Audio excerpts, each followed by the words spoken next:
रिद्धि की सास को हर वक्त अपने मायके का गाना गाने की आदत थी। अरे बस करना माँ, मामा का ये किस्सा तो 50 बार पहले भी सुना चुकी है। अरे हाँ, तो क्यों ना बताऊं। तेरे चाचा तो उस वक्त हाथ झाड़ कर खड़े हो गए थे। तब मामा ही था तेरा जो आगे आया और मदद की। देखो अब ठीक है ना, जो हो गया सो हो गया। क्यों एक बात को हमेशा गाती रहती हो। अब तो बहू घर आ गई है, उसे तो सबको मान कर चलना है ना, कि सिर्फ सास का मायका ही समझेगी वो। तभी वहाँ रिद्धि आ जाती है। माँ, आज मैं घर जा सकती हूँ? माँ को मेरी बहुत याद आ रही है। शादी के बाद एक बार भी नहीं गई। हाँ तो कौन जाता है। अरे मेरी शादी के बाद जब मैं विदाई होकर आई, इतना बड़ा ससुराल मेरा, खाने वाले 10 लोग और बनाने वाली मैं सिर्फ एक। ऐसा लग रहा था जैसे सिर्फ खाना बनाने के लिए ही ब्याह किया है। वो तो मेरा भाई था, गांव से एक काम करने वाली चाची को भेज दिया जो मेरा हाथ पटाती थी, और उसको पैसा, खाना, कपड़ा, रहने के लिए कमरा, वो सब किसने दिया था? तुम्हारे भाई ने। ये मामला रोज का था। ससुर भी जब गुस्सा होते तो वो सारी बात कह देते जो उनके मन में इतने समय से चल रही थी। मेरा भाई, भाभी, भतीजा, भतीजी सब छुड़वा दिया। मैंने जीवन भर सिर्फ तुम्हारे परिवार वालों से निभाया, लेकिन अब भी चैन नहीं है तुमको।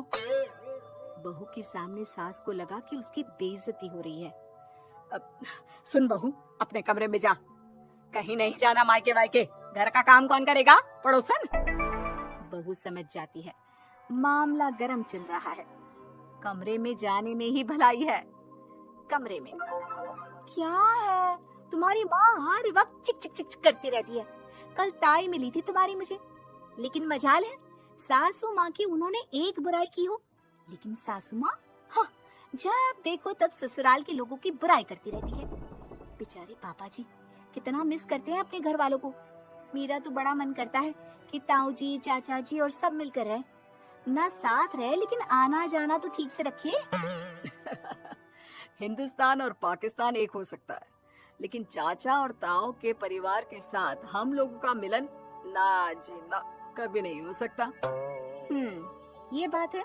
देखिए मेरे साथ ना ज्यादा चैलेंज मत करिएगा। ऐसा कोई काम नहीं है जो मैं नहीं कर सकती।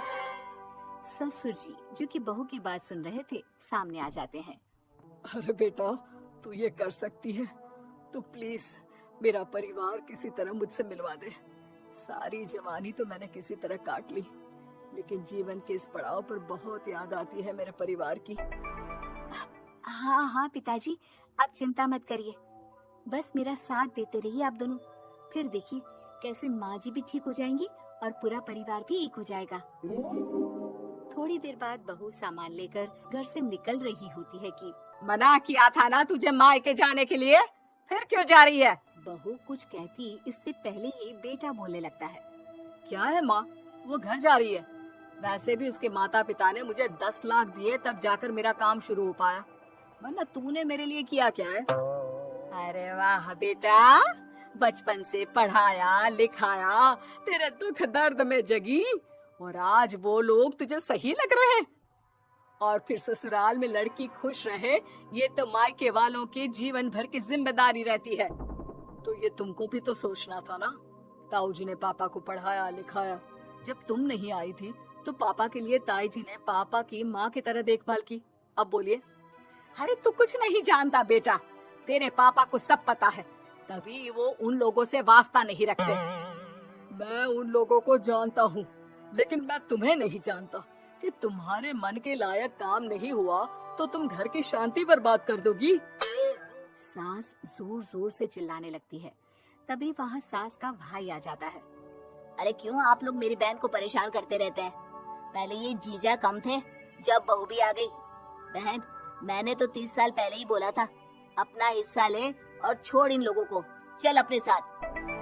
बहू समझ जाती है कि मामा ससुर की नजर किस पर है। देखा, तुम लोग मुझे अकेला मत समझना, मेरा भाई खड़ा है आज भी मेरे लिए। बहू मायके जाती है और आते वक्त साथ में एक नौकरानी ले आती है। अरे बहू, कुछ खाने को दे दे। अरे आंटी, क्यों भाभी को परेशान करती रहती हो? उनके भाई ने मुझे जिम्मेदारी दी है। किसी भी चीज की परेशानी नहीं होनी चाहिए भाभी को। जो चाहिए मुझे बोलने का। आय हाय, बहू के मायके वालों का इतना दखल।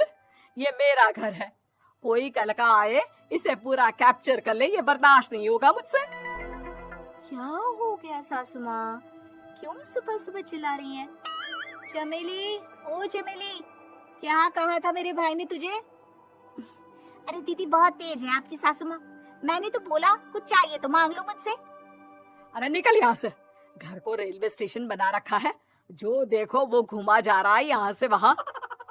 ये कहीं नहीं जाएगी। ये जाएगी तो घर का काम कौन करेगा? मैं। हाँ, और क्या करती है बहुएं? घर का काम ही तो करती है, इसमें नया क्या है? तभी वहाँ ससुर जी आ जाते हैं। हाँ, तो यही बात तो तुम्हें भी समझनी चाहिए थी ना। आज बहू के मायके से नौकर आ गया तो तुम्हें बुरा लग रहा है? अरे तो उस वक्त गर्मा गर्म खाना तो सबने खाया ना। ऐसा तो नहीं है कि मेरे मायके का नौकर था तो सिर्फ मेरे लिए बनाता था। अरे निकालो इसे फिलहाल, बाद में बात करती हूँ। सास का गुस्सा जोर से नौकरानी पर फूटता है। तभी वहाँ बेटा सामान के साथ आकर खड़ा हो जाता है। चलो रिद्धि, तुम ठीक बोलती हो। मेरी माँ को तो हम लोगों की कोई फिक्र है ही नहीं, ये तो सारा दिन सिर्फ अपने बारे में सोचती है। और देखिए, मैं अब से कह रही हूँ कि अब से इस घर की तरफ आपको देखना भी नहीं है। नहीं आना आज के बाद इन लोगों से मिलने। हाँ हाँ, बस कभी कभी दिन में 2 बार मिलने आ जाओ। नहीं, बिल्कुल नहीं। ससुर झूठा नाटक करते हुए। मेरी बीवी ने मुझे मेरे ही परिवार से दूर कर दिया, आज बहू मेरा इकलौता बेटा दूर कर रही है।